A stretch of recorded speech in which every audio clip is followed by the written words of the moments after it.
Well, for today's gospel moment, I bring in the following passage from Matthew 11:25 that reads, "At that time, Jesus said, I praise you, Father, Lord of heaven and earth, because you have hidden these things from the wise and learned and revealed them to little children." So who is the wise and learned of this message? The wise and learned are not those who actually are studious and read and understand a lot of things. The wise and learned in this passage is an analogy or a metaphor for those that are arrogant, those that think they know too much. And who are the little children? The little children are those that are humble enough to understand that there's something greater than us, something much, much greater, much more beautiful than us. And it is a wonderful analogy that Jesus makes here, because when we think of children, we imagine tiny little human beings that are very beautiful and very cute and innocent. And a child is more susceptible to listening to the teachings of an adult, because by looking at an adult, he sees an image of himself later on in life, a version of himself that has experienced, that has learned the lessons of life through the wrinkles of time. And when he looks up, he pays respect and he pays attention and listens to the message and the teachings that this adult is trying to tell him. So he, in the position of an inferior, he humbles himself before something much greater than him. And an adult, or a wise man, he might not be as humble as a child, because he may look at another adult and say, what does he know that I do not know? What has he gone through that I have not gone through? We're the same age. We've gone through the same experiences. It doesn't make a difference. These are the wise and learned, the arrogant, those who think they know everything. And this is much like the parable of the prodigal son, where the two sons, the older and the younger, received the inheritance of their father before he died. The oldest decided to stay home and humble himself before the work that his father needed done. The youngest one went away, left. He's too good for the humility of work at home. So he went out into the world, spent the entire money or the entire fortune that his father gave him. And now he found himself in trouble with nothing to do, because he focused only on that which is temporary, only on that which is material. And then he found himself hungry during a famine, and he decided to go back home to his father.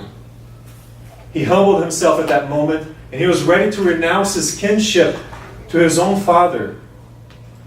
And he was ready to ask and beg for him to employ him as a worker, as a laborer in his field. And this is what God does. God does not need to show himself or demonstrate himself to anyone. He's omnipotent. He could do it if he wanted to. But what good does that do? Because there are a lot of people who will claim that I have to see it to believe it. And even then, when they see it, they still don't believe it, because they say, I'm hallucinating. Or I don't believe in it because it is impossible. I know too much. I know better than this. So, God is everywhere at once. He doesn't need to prove himself to anyone. It is like asking your lowest employee, it's like your lowest employee asking you, or trying to teach you what you need to do, or asking you to prove him wrong or provide some proof of something. And Socrates was very intelligent and a wise man from Greece, and he said that ignorance is certain of everything. So these wise and learned men, in truth, in this parable, they are truly ignorant. They are not wise. And there is a very good passage in chapter 7 of the Gospel explained by the Spiritist Doctrine that sort of summarizes this entire parable in a very good way that will enlighten us about the true meaning behind this teaching from Jesus. And the passage goes as follows. Pride is a speck in the eye that mars the vision. So these men, these wise and learned men, think they know too much. They're too proud to think that there is something greater than themselves. And what good does it do to show a light to one who is blind?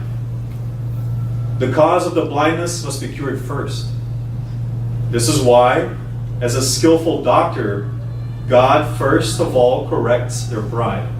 So he introduces suffering. The only way to humble someone who is too proud of themselves. They need to go through some kind of trial and realize that they're not invincible. None of us are. We are material. We deteriorate with time. We are susceptible to the changes in weather.